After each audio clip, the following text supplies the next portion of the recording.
जय हिमालय जय भारत। हिमालय लोग यूट्यूब चैनल में आपका स्वागत है और मैं हूं जर्नलिस्ट डॉक्टर हरीश चंद्र लखेड़ा। क्या यह सत्य है कि भारत की स्वतंत्रता के समय नेपाली शासकों ने नेपाल का भारत में विलय का प्रस्ताव रखा था और जिसे पंडित नेहरू यानी प्रथम प्रधानमंत्री पंडित जवाहरलाल नेहरू ने विनम्रता से अस्वीकार कर दिया था। जी हाँ, इसी पर आज बात करूंगा क्योंकि यह मुद्दा कई बार पूरे भारत में उठता रहता है और लोग सोशल मीडिया में भी इसे भेजते रहते हैं। जब तक मैं इस बारे में विस्तार से बताऊं तब तक आपसे अनुरोध है कि इस हिमालय सभ्यता पर केंद्रित हिमालय लोग यूट्यूब चैनल को सब्सक्राइब अवश्य कर दीजिए जिन्होंने अब तक ऐसा नहीं किया है, और वीडियो को शेयर भी कीजिएगा, लाइक भी कीजिएगा। यह विनम्र अनुरोध है। यह प्रचारित किया जाता है कि नेपाल नरेश त्रिभुवन शाह ने 1950-51 में भारत के प्रधानमंत्री पंडित जवाहरलाल नेहरू को अनौपचारिक पेशकश की थी कि उस समय नेपाल नरेश त्रिभुवन शाह भारत में निर्वासन में रह रहे थे, जबकि उनके प्रधानमंत्री मोहन शमशेर जंग बहादुर राणा नेपाल के वास्तविक शासक थे। नरेश त्रिभुवन शाह 1911 से नेपाल के राजा थे और जब उनके प्रधानमंत्री राणाओं ने सत्ता हड़प ली तो वे भारत आ गए थे। राणा शासन को उखाड़ फेंकने के बाद वे स्वदेश लौट आए थे और इसमें भारत ने उनकी मदद की थी। हालांकि बाद में नेपाल नरेश त्रिभुवन शाह ने कभी भी यह स्वीकार नहीं किया कि उन्होंने ऐसा कोई प्रस्ताव पंडित नेहरू को दिया था। कहा जाता है कि पंडित नेहरू ने विनम्रता से इस प्रस्ताव को अस्वीकार कर दिया था। वैसे ब्रिटेन ने भी नेपाल को कभी भी ब्रिटिश भारत का हिस्सा नहीं माना था। माना जाता है कि नरेश त्रिभुवन शाह ने राणा शासन को समाप्त करने के उद्देश्य से यह प्रस्ताव पंडित नेहरू को दिया था। हालांकि उसके बाद भारत के सहयोग से नरेश त्रिभुवन शाह ने राणा वंश का राज खत्म कर दिया था और इसके बाद नेपाल में फिर से पुराना राजतंत्र बहाल हो गया था। वैसे यह बातें जो नेपाल की भारत में विलय को लेकर आए दिन कही जाती हैं, परंतु इस बात के कोई भी ठोस प्रमाण उपलब्ध नहीं है कि नेपाल ने भारत में विलय का प्रस्ताव दिया था।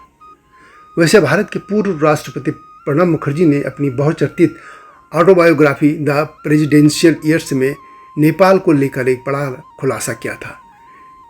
मुखर्जी ने लिखा था कि पड़ोसी देश नेपाल भारत का हिस्सा हो सकता था, लेकिन उस समय भारत के प्रधानमंत्री रहे पंडित जवाहरलाल नेहरू ने इस प्रस्ताव को खारिज कर दिया था।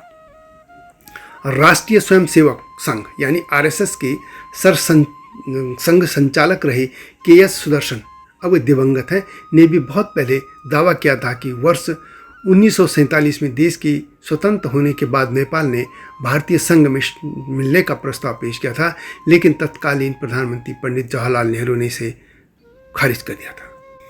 लगभग 2 साल पहले 4 जून 2020 को सुब्रमण्यम स्वामी ने भी ट्वीट कर दावा किया था कि पूर्व प्रधानमंत्री जवाहरलाल नेहरू ने 1950 में नेपाल के राणा शासकों द्वारा नेपाल को भारत में विलय करने के प्रस्ताव को अस्वीकार कर दिया था।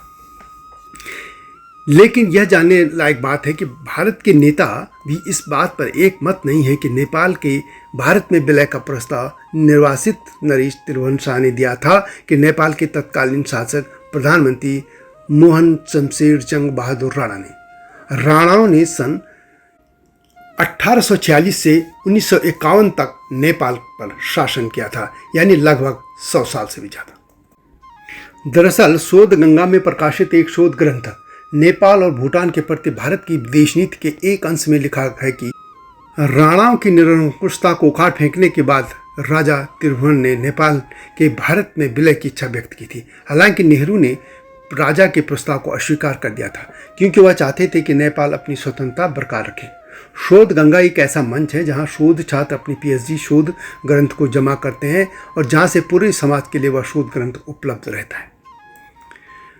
वैसे यह मामला तब उछलने पर कई लोगों ने अपनी टिप्पणी दी थी। जवाहरलाल नेहरू विश्वविद्यालय में प्रोफेसर एमेरिट्स तथा the institute for defence studies and analysis की कार्यकारी परिषद के सदस्य रहे प्रोफेसर एस.डी. मुनि ने तब कहा था कि वह राणा नहीं बल्कि राजा त्रिभुवन शाह थे जिन्होंने भारत नेपाल के एक महासंघ बनाने का प्रस्ताव रखा था। तब भी भारत और नेपाल के विलय का कोई उल्लेख नहीं था। प्रोफेसर मुनि ने यह भी कहा था कि कैसे विदेश मंत्रालय उन दस्तावेजों का पता नहीं लगा सका है। यही कारण है कि मुंह से कही गई बातों के अलावा कोई ठोस सबूत नहीं है। यह सच है कि राजा त्रिभुवन भारत के साथ निकटतम संबंध बनाने के काफ़ी इच्छुक थे, लेकिन नेहरू चाहते थे कि नेपाल स्वतंत्र हो, क्योंकि वह जानते थे कि भारत में नेपाल के विलय से ब्रिटिश, अमेरिका आदि देश हस्तक्षेप करेंगे और समस्या पैदा करेंगे। उन्होंने कहा था कि विदेश मंत्रालय में कुछ लोग जो अब जीवित नहीं हैं, उन्होंने मुझे बताया था कि राजा त्रिभुवन का इस आशा का एक पत्र भी था। बहरहाल यह मामला ऐसा है जिसे नेहरू विरोधी लोग आए दिन प्रचारित करते रहते हैं। संभवतः नेपाल के भारत में शामिल होने की बात पंडित नेहरू के व्यक्तित्व और उनके राजनीतिक कद को कम करने की एक साजिश के तहत ऐसा प्रचारित किया जाता है। वैसे भी नेपाल तब एक अलग देश था, भारतीय रियासतों की तरह या सिक्किम, भूटान की तरह का देश नहीं था। यदि ऐसा कोई प्रस्ताव आया भी हुआ तो भी पंडित नेहरू ने इसलिए मना किया होगा कि वे लोकतांत्रिक मूल्यों के पक्षधर थे और चीन और भारत के बीच एक बफर स्टेट कायम रखना चाहते थे, जैसा कि अंग्रेजों ने किया था। तो यह थी नेपाल के भारत में विलय की गाथा, जो कि आए दिन प्रचारित होती रहती है। इस बारे में आपके पास भी कोई ठोस तथ्य हो तो कमेंट में अवश्य लिखें, और इसी तरह के मुद्दों के साथ में आपके सामने आता रहूँगा। लेकिन उससे पहले आप इस चैनल को सब्सक्राइब अवश्य कीजिएगा, वीडियो को शेयर भी कीजिएगा, लाइक भी कीजिएगा, यह अनुरोध है। अगली वीडियो की प्रतीक्षा कीजिए, तब तक जय हिमालय, जय भारत। हिमालय पे पेड़ हो तो गीत गाएंगी नदियाँ, गीत गाएंगी नदियाँ। पेड़ों पे चिड़िया है तो गीत गाएंगी नदियाँ, पेड़ों पे चिड़िया है तो गीत गाएंगी नदियाँ। माँ की लोरी जैसे होते हैं नदियों के गीत।